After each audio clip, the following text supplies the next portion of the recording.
Good morning. Good morning. Good morning. Good morning, everyone. You all know the drill. Come on, say it with me. Wake up and where? Wake up and where? Wake up and where? Ah! Listen. Good morning, everyone, and welcome to Wake Up and Win Live with your girl, Dr. Najuma. So glad to have you on with us this morning for part five of our Wake Up and Win journey. Part five of our Wake Up and Win journey. And so grateful to have you on with us this morning. Super excited to share with you another story. The last two installments, I've shared a couple of stories to kind of just really um, give a visual to what it means or what it looks like to be carrying around an attachment. And so I'm going to give you another story today, and then we'll get into more process and some of the pain and just the steps taken. So, but before I get into today's win word, let me reintroduce myself. I'm your girl, Dr. Najuma. I am a pastor, purpose coach. I do a lot of work in the area of civic and community engagement. And I started this platform and use this platform because out of my own experience of losing my son, going through divorce, and like the rest of y'all, the pandemic, and just hitting a wall one day, saying to myself, "You got to wake up and win. You got to just get up and get out there and go win." And still in life, regardless of what has happened. And so the last 6, 7 years I've been in that process, in that journey. And I'm using those experiences and what I've learned about myself, about life, about people, to share in this platform that we call Wake Up and Win. Because what I know to be true with all of my work experience and career experience, you can go through a major loss, recover, restore, rebuild, and get back out there and win again. You can go through a major loss, recover, restore, rebuild, and get back out there and win. And what our belief is at Wake Up and Win is we believe in turning losses into wins, turning losses into wins. And so that's what our platform is all about. And this series on releasing all attachments came to me last year, and it was a year long or a little longer than a year process that I went through to release all attachments, but it was directly tied to getting through the grieving process and getting through the grief and the loss of everything and so much, but knowing that deep down inside there was still more life for me to live and more life for me to explore. And it was not time for me to die. It was not time for me to give up. It's not time for me to die. It's not time for me to give up. And so determined every day to wake up and win and turn all my losses into wins, turn all my losses into wins. And so that's what this platform is all about. And again, the releasing all attachments has been part of that journey of recovering, restoring, rebuilding. So the releasing all attachments series has been part of the bigger life project that God has me on in recovering, restoring, and building and rebuilding. All right, so I can continue to get back out there. So let's get into today's win word, which is story number three. Story number three. And so the first story I told you about an acquaintance. The second story I told you about was somebody saying something to me. The third story I want to tell you about is an experience that I had. And trigger warning, we're going to be talking about sexual assault just a little bit. And so I want to say that, so for anyone watching, I don't want you to be triggered in a negative way. So when I was a teenager, I was molested by my stepfather, and then I had I went through experienced two date rape experiences. Um, step Molested by my stepfather, and then two young men that I had gone out with at different times, of course. Both decided they wanted what they wanted, regardless of what I was saying.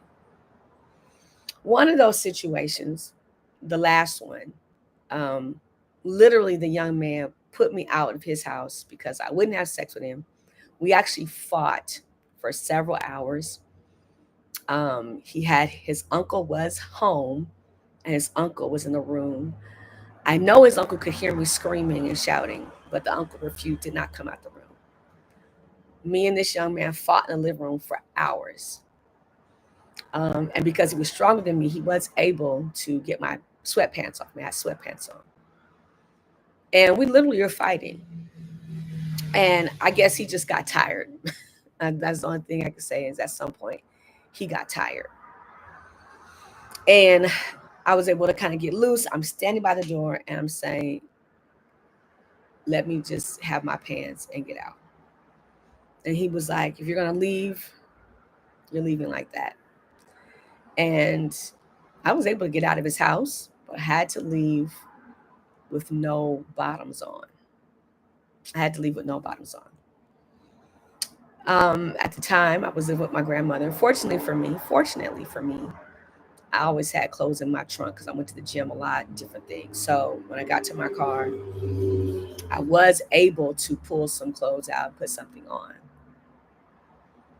But that experience did something, right? It did something to me um, in a way in which like my self-worth like plummeted.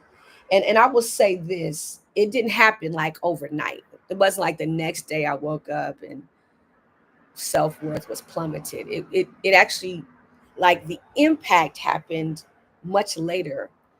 The impact happened much later in life as I was maturing and trying to be in relationship with people and really having a hard time um, like standing my ground and feeling comfortable with saying no to certain scenarios because I always was afraid that I would put myself in a position to be taken advantage of or to have to fight someone or things of that nature. As a result of that, I have had a lot of experience, not a lot, but more than what I want, experiences where I went along with things to avoid, like I went along with things to avoid the discomfort of fighting with someone or arguing with someone because the way that settled in me, right? So attachments are not just like people, it's mindsets, right? But it's also like a fear set. This attachment became a fear set. And so there were times where I would be maybe in a situation where I didn't leave, I didn't say no, or I went along because in my mind, right, my fear was I want to avoid a fight. I want to avoid an argument, or I want to avoid being put in a position where saying no, saying stop, I'm not interested, whatever, whatever. I didn't want that experience again, right? And even into adulthood, right? Even into adulthood. And so my extremes have been like either I'm all in or I'm not at all, right? Um, and part of that was because of that experience where my physical life was threatened.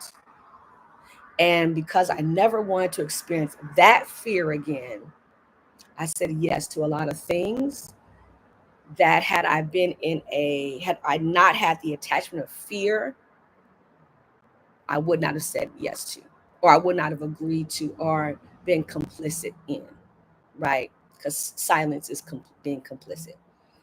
And so, in this year and a half, not year and a half, but year and a couple months process where God was saying, release all attachments, that was an attachment that I had to confront because I was confronting like even the sexual assault experience I had and how those had created attachments, right? Um, and I've been doing this work for years, my whole life. Like you never just like do the work and stop. You're always, examining how going through assault, sexual assault, molestation is impacting you as a person, right? You never like stop doing that work. Um, and and so even in this last year where God was saying release all attachments, that was something that came up. That was something that came up. Like attachment to fear, right? And this attachment to fear, but also the fear of saying no, right? The fear of saying no, because saying no, saying stop, expressing disinterest at that stage of my life got me in a fight for my life, and a fight that I didn't ever want to have to experience again. Um, and so there are things, traumatic experiences you can go through. Again, we said trauma opens the door for things to come in and get attached, right?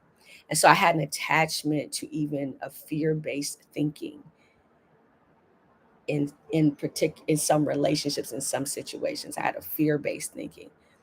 And again, the way that showed up for me is I didn't say no or express disinterest or or like, yeah, I didn't say no, I didn't express disinterest in certain situations when I should have.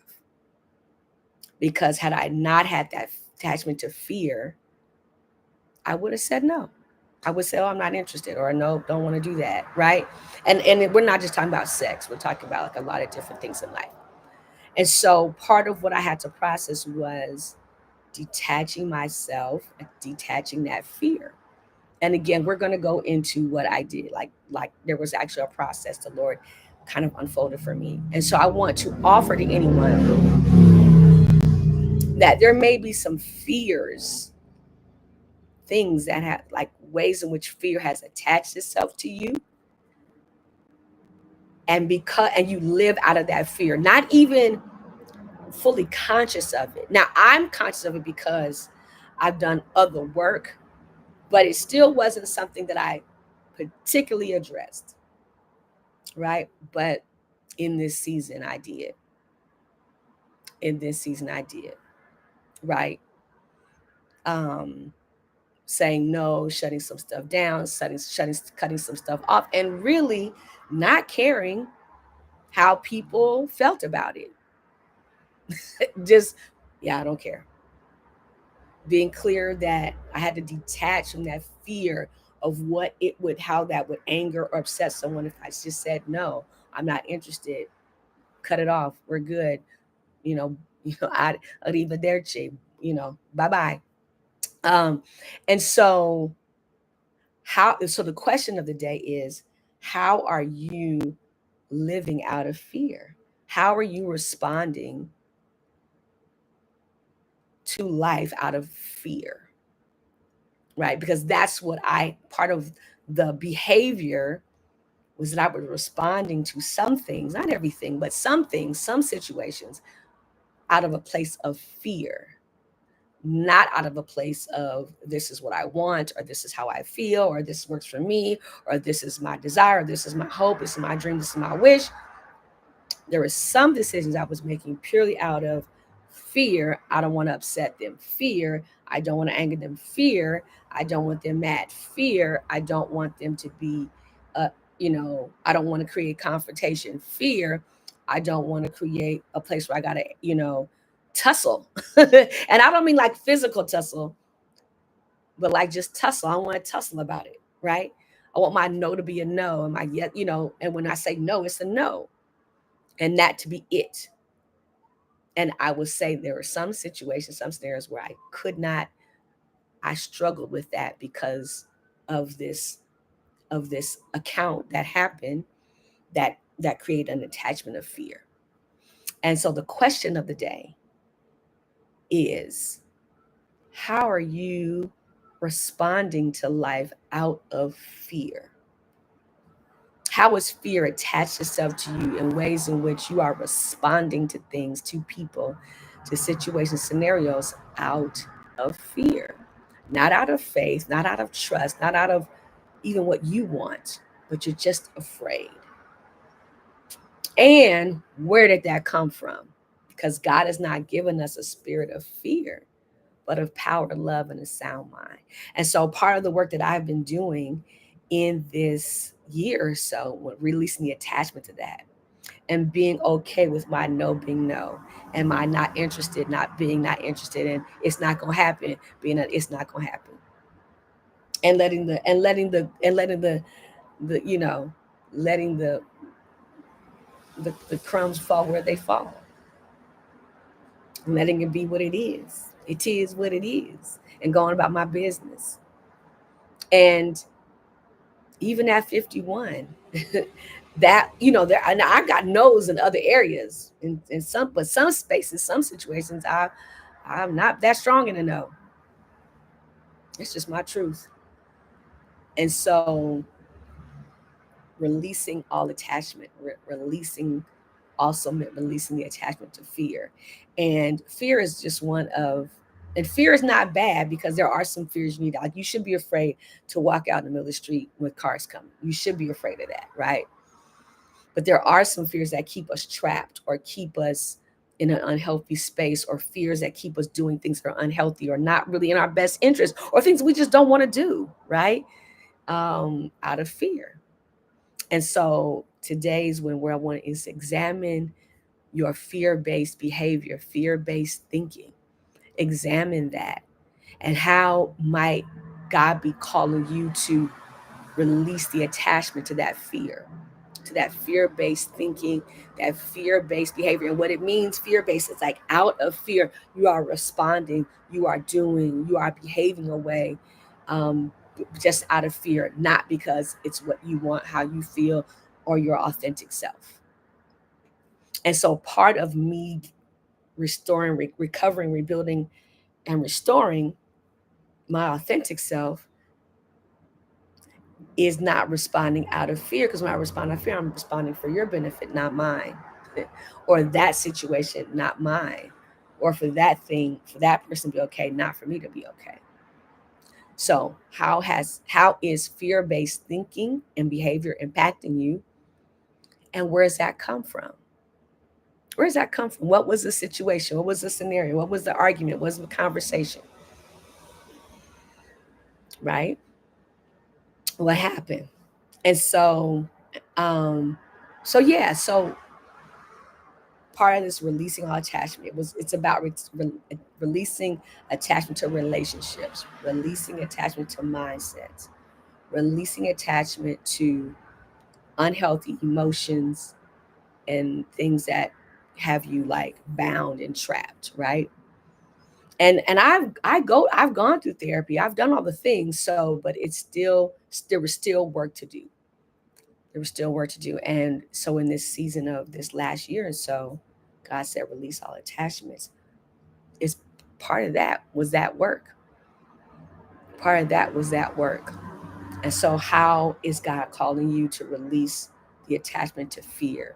Fear-based thinking, fear-based behavior, fear-based ways of being and doing life. Because it's not yielding the results that you want, and it's not what God has for you. More importantly, it's not what God has for us. Amen. So examine that, think about that, pray about that. And we're going to get into, I think I have one more story to share tomorrow morning, one more story to share, and then we're going to get into what was the process that God took me through. Yes, all these things came to my attention, but what was the actual process? So we're going to get into that. We have one more story we're going to share tomorrow morning, and then we're going to get into the meat and potatoes of what was the actual process. All right. Thank you for being tuned in to Wake Up and Live with your girl, Dr. Najuma, part 5 of our Release All Attachment series. Make sure to like, share, and subscribe. Like, share, and subscribe. And join us tomorrow morning or tomorrow for part 5. You can watch the replay. You can listen in for part 5 of Releasing All Attachments. Have an amazing day. Like, share, and subscribe. Tell someone, because this series may really be of benefit and help to somebody. Be out, y'all. Peace. Oh, and don't forget, let's get up, let's get out there, and let's go in. Let's get up, let's get out there, and let's go in. Be out, y'all. Peace.